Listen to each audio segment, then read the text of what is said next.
juntamente a Bíblia em 1 Samuel, capítulo 16. Glória a Deus. 1 Samuel, És bom, Jesus, capítulo Jesus. 16. Santo, glória. Aleluia. Os irmãos assim procuram, quero expressar minha gratidão primeiramente a Deus por mais esta rica oportunidade que Ele me concede de poder estar ministrando a sua palavra. Amém. E também quero agradecer ao irmão evangelista Donizete pelo convite. Deus abençoe o pastor dessa igreja, Aleluia. a sua esposa, a toda a igreja, que Deus em Cristo prospere cada vez mais. E claro, posso deixar de agradecer a companhia da minha namorada, que sempre me acompanha, e é uma bênção de Deus na minha vida. Quantos irmãos acharam o texto? Pode confirmar? Amém? Amém. 1 Samuel, capítulo 16, versículo 1 diz: Então disse o Senhor a Samuel: Até quando terás dó de Saul, havendo eu rejeitado, para que não reines sobre Israel? Então enche o teu vaso de azeite e vem, enviar-te-ei a Jessé, o belemita, porque dentre os seus filhos me tenho provido de um rei. Os irmãos podem tomar assento. Glória a Deus. Glorificando e exaltando o nosso Aleluia. Pois eu tenho total convicção que Deus ele tem já reservado uma palavra para o seu coração nesta noite. És bom, Jesus. Estamos diante de um texto muito conhecido e narrado entre nós.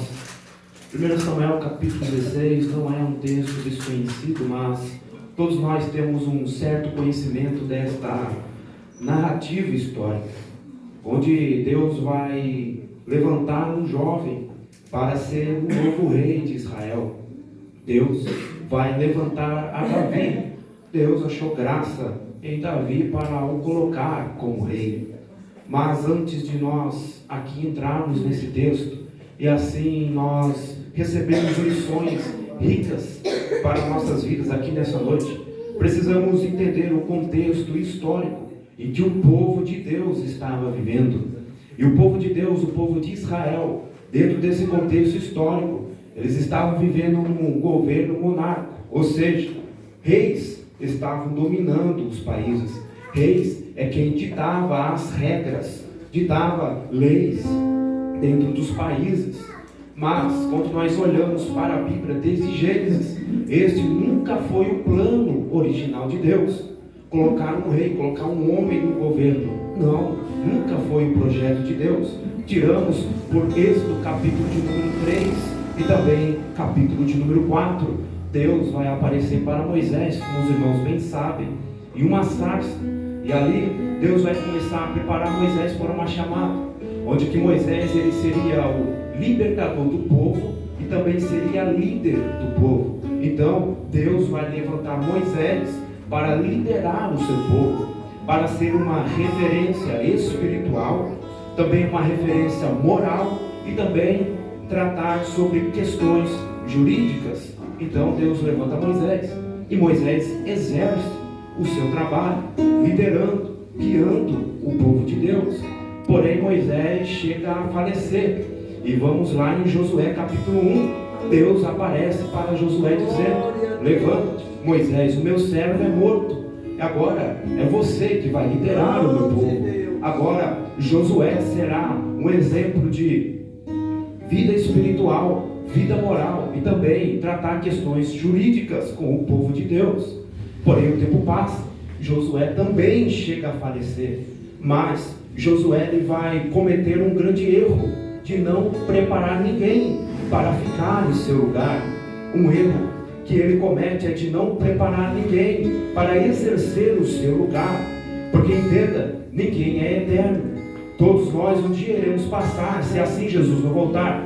Então é necessário quem está na frente da obra preparar alguém para exercer o ministério, preparar alguém para a obra de Deus, porque a obra de Deus ela nunca irá parar, ela sempre irá desenvolver. Então é necessário sempre estar preparando alguém. Então Josué não prepara ninguém, mas Deus também não vai deixar o seu povo sem alguém para liderar. Deus então ele começa com um novo projeto de levantar juízes que vão tratar sobre questões jurídicas, espirituais e também morais com o povo de Deus. Deus então vai começar a levantar juízes entre mulheres e também homens, onde Deus vai capacitar para serem referências espirituais para o povo, moral e também jurídica. Porém, quando nós chegamos em Samuel, o último juiz levantado por Deus, o povo de Deus, o povo de Israel, vai olhar para Samuel e vai dizer: não queremos mais juízes, nós queremos um rei sobre nós, nós queremos que um rei venha reinar sobre nós.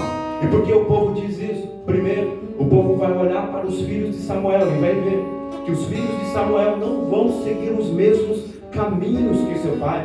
E o segundo ponto que o povo vai cometer é: nós queremos um rei, porque todos os outros países também têm um rei. Nós queremos um rei assim como a maioria tem. E o povo vai expressar um desejo, o povo vai expressar um propósito, sem antes consultar a Deus se era a direção certa para seguir. O povo vai olhar para as redondezas e vai dizer: queremos um rei porque a maioria tem, sem consultar a Deus. Glória e esse a Deus. é um grande problema que muitos entre nós cometem. Qual? Querer tomar uma decisão, querer algo sem antes consultar a Deus se é a direção certa. E eu já quero liberar uma palavra da parte de Deus para a sua vida. Talvez você não tenha tudo aquilo que você quer, mas Deus, Ele nunca deixou faltar aquilo que você precisa e aquilo que você também necessita. Ele sempre tem provido na sua vida. E aquilo que Ele não permitiu dar certo é porque Ele viu que não era o melhor para a sua vida. Mas o povo, ele vai então insistir em querer um rei. O povo vai olhar: todos têm um rei, e nós também vamos querer um rei. E o povo vai contar isso para Samuel, que era profeta, juiz e também sacerdote. E algo lindo que eu acho é quando a Bíblia diz que quando Samuel ele ouve que o povo vai dizer estas palavras, quando o povo de Israel vai dizer: nós não queremos mais um rei, a Bíblia diz que Samuel vai ficar triste. A Bíblia diz que aquilo que o povo fala vai parecer mal diante de Samuel. E isso é algo que tem marcado a minha vida desde quando eu comecei a ler e estudar essa narrativa histórica. Porque o povo fala e Samuel sente na hora tristeza, sem orar, sem consultar a Deus. E o que é isso? É sensibilidade espiritual. O que é isso? É a capacidade de sentir o que Deus sente. Porque Samuel ele não vai orar, e sem orar ele vai sentir tristeza por aquilo que o povo fala. Porque Samuel ele tem capacidade de discernir que aquilo que o povo quer, aquilo que o povo deseja, não é algo que Deus quer, não é algo que Deus deseja. E infelizmente, entre nós, a falta da sensibilidade espiritual tem sido real em nossos dias. O grande problema do povo de Deus, e principalmente nós, pentecostais, é querer espiritualizar as coisas por demais, é querer tornar tudo espiritual. E Samuel não vai espiritualizar nada. O povo fala e ele sente na hora que aquilo não era coisa de Deus. E o que é a falta de sensibilidade? Porque ela é gerada pela falta de intimidade com Deus. Porque muitos de nós às vezes pedimos para Deus uma direção, falamos com Deus sobre certo propósito, e o que nós muitas das vezes esperamos? Não, Deus vai levantar um vaso, vai vir falar comigo. Não, Deus vai levantar alguém e vir na minha direção e falar comigo. Ou seja, querendo espiritualizar as coisas, sendo que Deus ele fala de forma simples, sendo que Deus ele fala a todo momento, a todo instante. Deus ele está liberando uma palavra. De que forma que eu vou ouvir a voz de Deus? É simples. Eu deixo para você Mateus capítulo 6, versículo de número 6, que diz: entra no teu quarto, fecha a porta, em oculto você ora, e em oculto Deus irá te responder. E Deus arde no meu coração para liberar isso para alguém que está nessa noite. Você tem pedido, você tem clamado, você tem falado: Deus fala comigo, e Deus está dizendo: entra no teu quarto, dobra o joelho, abre a Bíblia que eu vou falar com você. Eu vou liberar uma palavra porque eu falo de forma simples. Aleluia! não precisamos espiritualizar as coisas. Samuel não vai espiritualizar, ele sente na hora que aquilo que o povo está pedindo é algo que não está dentro dos planos e dos projetos de Deus. Então, Samuel, ouvindo isso do povo, Samuel então vai conversar com Deus. Samuel vai orar. Olha, Deus, o povo disse isso, não está querendo mais que eu lidere sobre eles. Eles estão querendo um rei, porque a maioria tem. E Deus fala algo muito lindo para Samuel. Ei, Samuel, não fica triste, não fique incomodado, porque o povo não está rejeitando você. O povo não está rejeitando o juiz Samuel, o profeta Samuel, mas o povo está rejeitando a mim. O povo não está rejeitando a você, Samuel. O povo está rejeitando ao próprio Deus. Então Deus vem para confortar o coração do sacerdote e do profeta Samuel. Não pense que eles estão desprezando você. Não pense que eles estão virando as costas para você. Eles estão virando as costas para mim. Eu quero falar algo para os obreiros, pastores, evangelistas presentes. Nunca deixe de fazer porque alguém está criticando, porque alguém está falando, porque alguém não está concordando. Eles não estão rejeitando a sua voz, eles estão rejeitando a voz de Deus. Então continue fazendo independente das circunstâncias. É o que Deus está falando para o profeta. Não fique angustiado, porque eles estão rejeitando a minha voz, Samuel. Eles estão rejeitando a mim. E já que o povo, Samuel, que é um rei, apresenta para ele Saul, então Samuel vai apresentar Saul para o povo de Deus. E o povo de Israel vai olhar para Saul, vai agradar os olhos do povo, e o povo vai dizer: é este que nós queremos, este é o escolhido, este é o rei que nós tanto queremos, este é o rei que nós tanto almejamos. Então Deus vai falar: já que o povo quer, Samuel, já que o povo quer tanto o rei, coloque Saul. Não é a minha vontade, mas já que o povo insiste tanto, Samuel, coloque Saul. E Saul, com 2 anos de reinado, ele já vai cometer um grande pecado, ele já vai cometer um grande erro, e Deus vai exortar ele, e ele vai ignorar a exortação de Deus para a sua vida. Então Samuel, ele vai colocar Saul. Saul é colocado então por Deus através de Samuel para reinar sobre Israel, o primeiro rei de Israel, Saul. Porém, não era a vontade e o querer de Deus. E nós entendendo esses pontos, podemos então entrar no texto ao qual nós lemos em 1 Samuel 16. E Deus, ele vem falando para Samuel: até quando terás tu dó de Saul, havendo eu o rejeitado? Isso é interessante. Deus coloca Saul, e agora Deus está dizendo que eu o rejeito. Deus coloca Saul como rei. A Bíblia diz que Deus o coloca como rei mesmo não sendo a sua vontade. E agora o texto está nos dizendo que Deus vai rejeitar a Saul. O que é isso? Deus se arrependeu?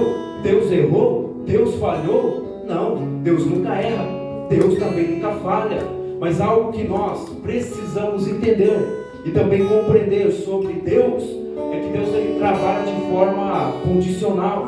Ou seja, a obra, ela não depende 100% de Deus. A chamada não depende 100% de Deus. Ela também depende da nossa vontade, do nosso desejo.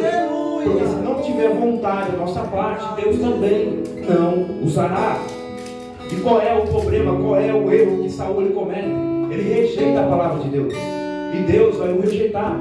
Porque todo aquele que rejeita a palavra de Deus, por Deus também será rejeitado. Todo aquele que despreza a palavra de Deus que é pregada, que é ensinada, por Deus também será rejeitado e desprezado. Hoje o mundo rejeita a palavra de Deus. Hoje o sistema mundano despreza a palavra de Deus e tem ódio da palavra de Deus, tem ódio de nós cristãos que proclamamos, que falamos, que liberamos a palavra de Deus. Muitos até dizem: a Bíblia precisa ser atualizada, a Bíblia contém erros, a Bíblia ela é falha. Ou seja, a perseguição contra a Bíblia, a desprezo contra a Bíblia é grande demais. Mas não tem problema, pode desprezar a palavra, mas no dia do juízo juízo final, a palavra que muitos desprezam, ela vai desprezar, ela vai julgar, ela mesmo vai rejeitar e levar aqueles que o rejeitaram para o inferno. Porque isso é sério, quem rejeita a palavra de Deus, por Deus também será rejeitado. Este é o primeiro ponto que nós podemos observar dentro do capítulo 16. Saul rejeita a palavra e Deus também o rejeitará. Deus então vem falar com Samuel no capítulo 16 que nós lemos. Deus vem com uma repreensão ao profeta. Deus vem dizendo: até quando tu terás dó de Saul? Ou seja, é uma exortação. Deus está repreendendo o profeta. E isso é muito interessante quando nós analisamos e estudamos, porque Samuel é profeta, Samuel é homem de Deus, Samuel é sacerdote, Samuel tem contato, tem intimidade com Deus, Samuel tem grandes experiências com Deus. E mesmo assim, apesar de tudo isso, Deus vai repreender o profeta. Deus vai exortar a Samuel, porque Samuel ele pode ser profeta, Samuel ele pode ter grandes experiências com Deus, mas Samuel ele também é humano, Samuel ele também é ser humano. E apesar das grandes experiências que nós adquirimos com Deus, apesar da forma que Deus ele nos usa, nós nunca podemos esquecer que nós somos humanos. O grande problema de muitos entre nós é que depois de um certo tempo, depois de adquirir algumas experiências com Deus, depois de ser capacitado por Deus, se esquece que é humano, já não quer mais ouvir a palavra, já não quer vir mais para a igreja, já não quer mais ser ensinado, já não quer mais ser instruído. Para que culto de doutrina? Para que escola dominical? Eu já estou formado, eu já estou no ministério, eu já cresci, olha quantos seguidores eu tenho, olha a forma que Deus usa. Mas Deus, Ele está dizendo, apesar das suas grandes experiências, apesar do chamado, apesar da forma que Deus Ele te use, nunca se esqueça de se humilhar diante dEle, reconhecendo que quem faz é Ele, quem pode é Ele. Nós precisamos todos os dias de uma transformação.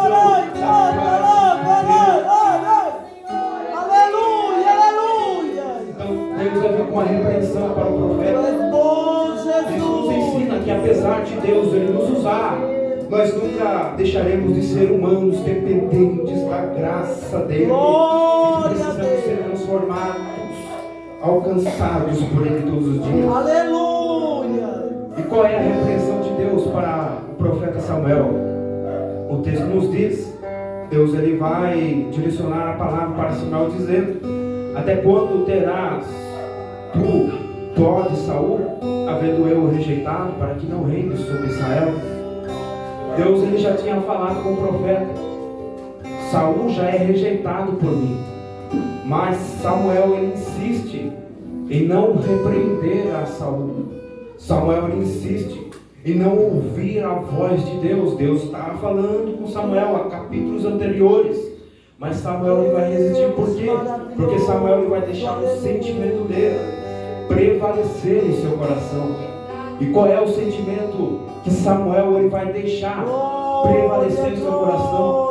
A sua amizade com Saul. Porque quando nós vamos ler a Bíblia em alguns capítulos anteriores, nós observamos que Samuel ele vai criar um laço muito forte com Saul.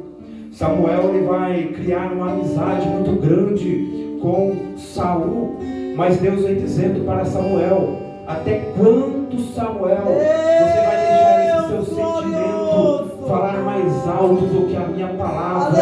Até quando, Samuel, você vai deixar os seus desejos falar mais alto do que a minha voz com você? E Deus ele já está falando através da sua palavra para alguém que entrou aqui nessa noite. Até quando você vai deixar os seus desejos falar mais alto do que a voz de Deus? Até quando você vai deixar os seus projetos, os seus planos serem maiores do que a vontade de Deus para a sua vida? Até quando você vai deixar essa amizade falar mais alto do que a minha voz com você? Até quando você vai deixar esse seu querer, essa sua vontade prevalecer em seu coração acima da minha voz? Glória a Deus! Porque muitos não entendem e não percebem és perfeito, que certos Jesus. desejos, certos planos têm te afastado da voz de Deus. Para Samuel, a sua amizade com Saul não tinha muita importância, mas para Deus tinha. E Deus vem dizendo: Samuel, esse seu desejo, esta sua amizade com Saul está fazendo mal diante de mim. Esta sua amizade com Saul não está combinando com aquilo que eu tenho na sua vida. E Deus está dizendo: se for necessário corte, se for necessário separe, se for necessário afaste, se for necessário diga não, mas não deixe que nada e ninguém te afaste da voz de Deus. Não deixe que nada e ninguém te tire do propósito que Deus levantou você para exercer. Aleluia. Quando Deus ele vem Louvado falar seja com o nome Samuel, do Senhor. quando Deus vem exortar a Samuel, falando a respeito da sua voz, Deus está falando para Samuel: nunca se esqueça da voz que te chamou. O que Deus está falando com Samuel é: não se esqueça da voz que te chamou lá no início. Porque se nós for olhar para os primeiros capítulos do livro de 1 Samuel, nós vamos ver um Deus chamando uma criança Samuel por 3 vezes. Deus vai chamar a Samuel 3 vezes quando Samuel estava ainda no seu desenvolvimento, quando Samuel ainda estava crescendo no ministério e também na sua vida. E Deus vai chamar Samuel 3 vezes. Por 2 vezes Deus chama e Samuel pensa que é Eli que estavam chamando. Então Samuel vai até Eli por 2 vezes. E na segunda vez, quando Samuel vai até Eli, Eli vai dizer: quando esta voz falar com você de novo, Samuel, diga assim: fala, que o teu servo ouve. Então Samuel vai se deitar.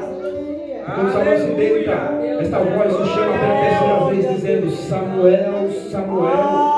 E Samuel vai dizer: eis-me aqui, fala que o teu servo ouve. Então aqui no capítulo 16, o que Deus está falando para Samuel é: não se esqueça da voz que te chamou. Tem algumas coisas que estão te querendo afastar da voz que te chamou, e você está se esquecendo daquele que te colocou, daquele que te chamou. Tem certas amizades que estão te afastando daquilo que Deus te chamou. Tem certas situações, trabalho, projetos, planos que estão em seu coração e você não está percebendo, mas está te afastando de Deus. Você já não ora como antes, você já não busca como antes, você já não se entrega mais no culto como antes. Mas Deus está dizendo: é noite de resgatar, é noite de voltar a ouvir a voz daquele que te chamou e te colocou onde você está. Não deixe nada te afastar da voz que te chamou. Não deixe nada te afastar da voz do seu Deus. Tu és perfeito, Jesus. Então Deus exorta o profeta. E Deus o exorta sobre o seu desejo, sobre a sua amizade com Saul, que não estava fazendo bem. Depois de Deus exortar o profeta, Deus vai dizer: eu tenho uma missão para você. Eu tenho uma obra específica para realizar através de você, Samuel. Enche o teu vaso de azeite e vem, e então eu irei te enviar até Jessé. E nessa chamada, nessa convocação de Deus para com Samuel, se há algo muito interessante, porque Deus ele vai dizer para Samuel: enche o teu vaso de azeite e vem, e então eu vou te enviar. Isso é interessante porque a palavra vem, ela está antes da palavra enviar-te. Deus ele não vai mandar o profeta sem antes o chamar para si. Deus não enviará o profeta sem antes dizer para ele: venha até mim. Porque entenda algo da parte de Deus, e isso é um requisito muito importante. Isso é algo muito fundamental para todos nós. Deus nunca enviará ninguém vazio. Deus não usará ninguém sem a sua presença. Deus não usará ninguém vazio da tua graça. Deus não usará ninguém vazio da sua presença. E é por isso que Deus vai dizer para o profeta: Vem e enche o teu vaso. Aleluia. E depois vai, porque Deus não usa vasos vazios, mas Deus ele usa vasos cheios da sua presença. E a pergunta que eu quero fazer é a pergunta de Deus para nós aqui nessa noite: como está o seu vaso diante da presença de Deus? Como está a sua vida diante da presença de Deus? Está vazio? Está cheio? Como está o seu particular com Deus? Como estão os seus momentos de oração com Deus? Como está a sua vida diante de Deus? Porque entenda, Deus não usará ninguém vazio da sua presença, porque a todos quanto Deus ele chama, ele primeiro convoca para o particular. Todo aquele que Deus ele chama, ele primeiro enche e capacita com a sua graça, para depois usar. Abraão, em Gênesis capítulo 17, Deus aparece para Abraão dizendo: ser perfeito na minha presença, que então eu vou cumprir o que eu tenho para fazer através de você. Moisés, em Êxodo 3, capítulo 4, como nós acabamos de falar, Deus, antes de enviar Moisés, Deus vai o capacitar, Deus primeiro vai o encher, Deus primeiro vai ter um particular com ele. Isaías capítulo 6, Deus aparece para o profeta em visão, e o profeta ele não vai abrir a boca e dizer: envia-me, Senhor, sem antes ele abrir a boca e dizer: eu sou pecador e preciso ser transformado pelo Senhor. O exemplo mais lindo é Jesus, em Lucas capítulo 5, versículos 15 e 16. A Bíblia vai nos contar que havia uma grande multidão que estava para ouvir Jesus pregar. Havia uma grande multidão que estava ali só para ouvir Jesus ministrar uma palavra. Mas a Bíblia vai dizer que Jesus não vai pregar. Jesus vai se retirar para o deserto e orar. Talvez os seus discípulos poderiam dizer: mestre, o que o Senhor está fazendo? Tem uma multidão querendo te ouvir pregar, e o Senhor vai se retirar para ir orar. Jesus iria dizer: sim, eu primeiro vou orar e depois eu vou falar com a multidão. Talvez os discípulos diriam: não, Senhor, prega primeiro, depois o Senhor vai orar. Jesus iria responder: não, meus discípulos, ao contrário. Antes de eu falar com a multidão, eu preciso falar com Deus. Antes de eu estar de pé diante da multidão, eu preciso estar de joelhos diante de Deus, porque Deus não usará ninguém vazio da tua presença. Deus não usará ninguém para a sua obra que não tenha contato com Ele. Mas Deus está nos convidando nesta noite: vem e encha o teu vaso. Se você parou de orar, é tempo de voltar a orar. Se você parou de ler Bíblia, é tempo de voltar a ler. Se você parou de buscar, é tempo de voltar para a busca com o Senhor. É tempo de voltar para o quarto fechado. É tempo de voltar para a intercessão diante de Deus. Deus vai dizer para o profeta: enche o teu vaso e depois eu vou te enviar. E depois de Deus liberar esta ordenança para o profeta, Deus vai dizer para ele: eu vou te enviar até Jessé, o belemita, porque dentre seus filhos me tenho provido de um rei. E aqui eu já encerro o último ponto. Deus vai falar para o profeta: vai até Jessé, o belemita. E quando nós estudamos a profundo, isso é algo muito lindo, o que Deus vai nos ensinar. Se Jessé é belemita, isso quer dizer que ele era de Belém. Então assim podemos entender que Davi habitava em Belém.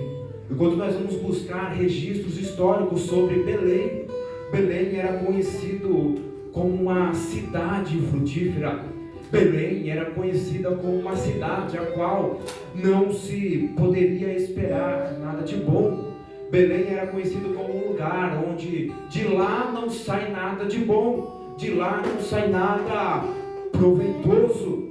Mas desta cidade infrutífera, Deus vai levantar um rei. Desta cidade onde se dizia, daí não sai nada, Deus vai levantar um rei para Israel. Isso é muito lindo, porque isso me faz lembrar de Jesus. Jesus vai passear por Jericó. Jesus vai visitar Jericó. E Jericó tem a mesma fama. Jericó é conhecida como uma cidade amaldiçoada. Jericó era conhecida como uma cidade onde não se esperava nada de bom, não se esperava nada de proveitoso desta cidade, não se esperava nada de interessante de Jericó. E é exatamente dessa cidade onde não se esperava nada de bom que Jesus vai visitar, que Jesus vai entrar. E Jesus não vai simplesmente fazer um passeio por Jericó, mas Jesus vai entrar em Jericó, gerando transformação, gerando cura, gerando libertação, porque o nosso Deus é um Deus que visita ambientes improváveis. O nosso Deus é um Deus que visita lugares frutíferos, e de lá Deus gera fruto, de lá Deus gera grandes resultados. Porque eu estou pregando aqui para a gente que antes de conhecer a Cristo, era alguém que não se esperava nada, era alguém que estava entregue ao mundo, era alguém que se estava entregue ao pecado, mas Deus foi lá com a graça, te tirou de lá, te resgatou, te encheu do Espírito, te revestiu de poder, e hoje você está aqui adorando, exaltando a Deus, porque Ele visitou lugar infrutífero. Você era infrutífero, mas Ele te libertou, e hoje você gera frutos para a glória dEle. Glória a Deus. O nosso Deus é um Deus que visita lugares improváveis, e de lá Ele vai gerar grandes resultados. Isso nos faz entender que Davi, ele não é levantado como rei porque ele é bom. Davi não é levantado como rei porque ele tem capacidade. Davi não é levantado como rei porque é de uma boa família, porque ele tem grande influência. Não, Davi não é levantado por causa disso. Davi só é levantado como rei porque Deus visitou aquela cidade.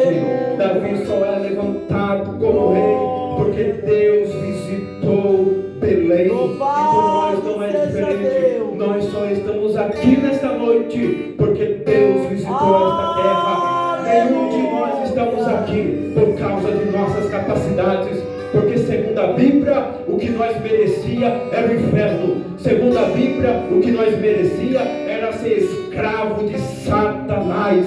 O que nós merecia era o lago de fogo. Essa era a nossa recompensa, essa era a nossa sentença. Mas só que Deus, pela sua graça, Deus, pela sua misericórdia, Ele decidiu visitar essa terra. E onde que está escrito que Deus visitou essa terra? Em João capítulo 1, versículo 1 diz: no princípio era o verbo, e o verbo estava com Deus, e o verbo era Deus. Verso 2: e ele estava no princípio com Deus. Verso 3: todas as coisas foram feitas por intermédio dele, e sem ele nada do que foi feito se fez. O verso 14: e o verbo se fez carne, Deus Todo-Poderoso se fez homem.